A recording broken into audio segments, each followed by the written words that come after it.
to say repeal and replace than to do it.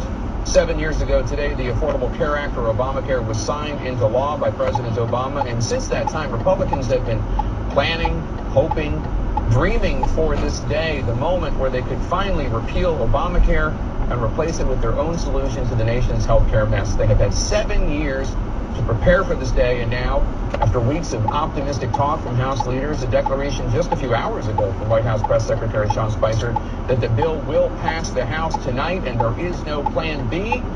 Well, the bill was in such peril, Republican leaders pulled it and postponed the vote. And what critics are calling an embarrassing and ignominious move, so humiliating it signifies that the only thing worse would have been to actually bring it to a vote where Republican leaders were apparently confident it would die. CNN reporters are fanned out from Capitol Hill to the White House to cover minute by minute every update in this mess. We're going to begin with CNN's Dana Bash, who is live with House Majority Leader Kevin McCarthy. Dana, go ahead. Thank you, Jake, and thank you very much, Mr. Leader, for talking to us exclusively here. The bottom line is you control and you decide what the schedule will be on the House of Representatives on the floor. When will this vote take place?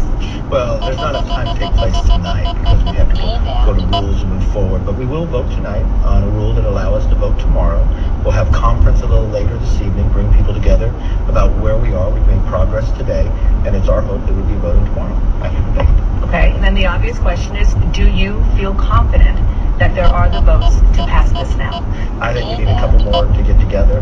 The president had made great progress with individuals. We just need to make sure everybody is there, and we'd be able to solve this problem. Now, remember, this is only the first phase in 3 phases, and unfortunately, because of the Senate rules, we can't put everything in the bill that we would like to. And so we have to make sure we're able to abide by reconciliation, abide by the Byrd rule in the Senate. So that takes time with the parliamentarian to make sure we get it right. And that's what we're walking through right now. So the head of the Freedom Caucus, your colleague, Congressman Meadows, was just talking to reporters saying that he's trying very hard to get to yes. What do you say to that? I think that's good progress. As soon as he says yes, we'll be able to move this. How do you get him to yes? Can you get him to yes? Well, there's been a great movement of what we've been able to, in modifying the bill, to move it forward. It's part of what the president is talking about. And it is difficult moving in 3 phases because of the Senate rules. But one thing we always promise, and remember what the CBO says about this bill, we're going to lower the premiums. We're going to give people more choice in the process. And I think that's the number one thing the public was looking for, their ability to decide what health care they want to provide and making sure that the prices are actually lower. And that's what the bill does. You've seen this movie before. You've been a star player in this movie before, trying to get the conservatives in your caucus to get to yes. But this is supposed to be different now that you are in control across government, including the White House. Why is this so hard? Well, don't judge on every certain time when a bill has to be done by. Getting it done. And always during the final part, everybody wants to negotiate as much as possible. We've been listening to all sides, and we have a very diverse conference.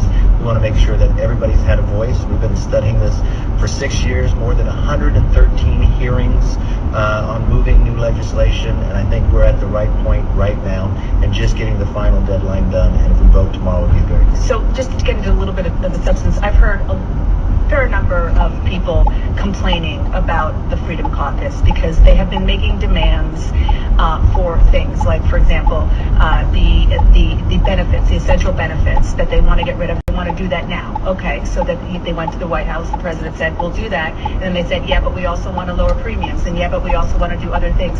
Are they moving the goalposts on you? Is that why this is so hard for you to get the votes? Look, in any negotiation, everybody's asking for something. And I just think what's most important, this bill will lower premiums, give people greater choice, to be able to move forward.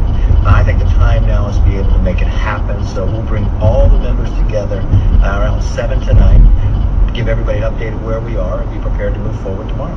The president is supposed to be the closer to close this deal. He had members of the Freedom Caucus to the White House today, and the deal wasn't closed. Why?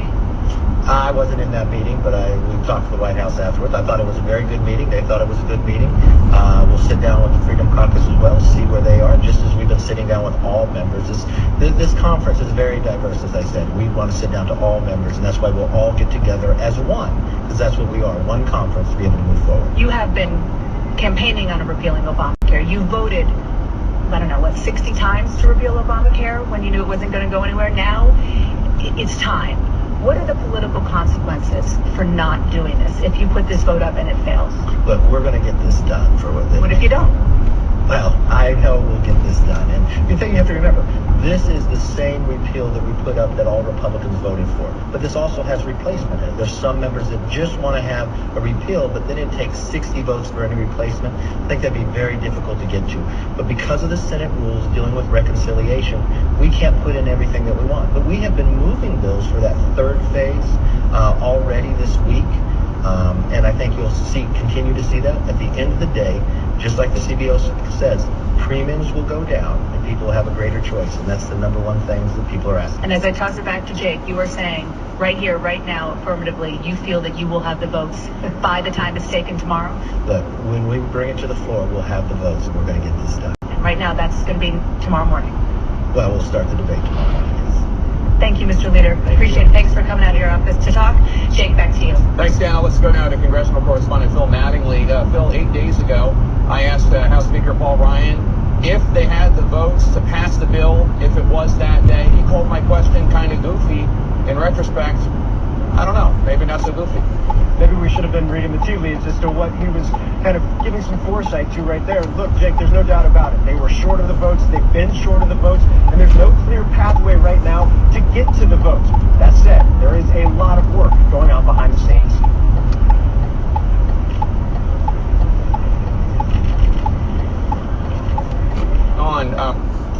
Phil, what is the plan to get them on board? What the House Freedom Caucus, the conservatives in the House Freedom Caucus, they've been talking about how they want things from the second bucket, the second phase of the health care bill, getting rid of the requirements for insurance, whatever those requirements might be, maternity care, etc., prenatal care, drug treatment care, getting rid of them. They want that in the first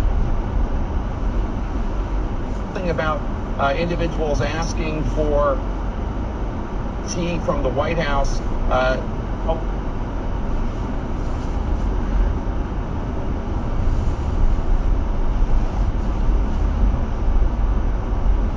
Which put on with the idea.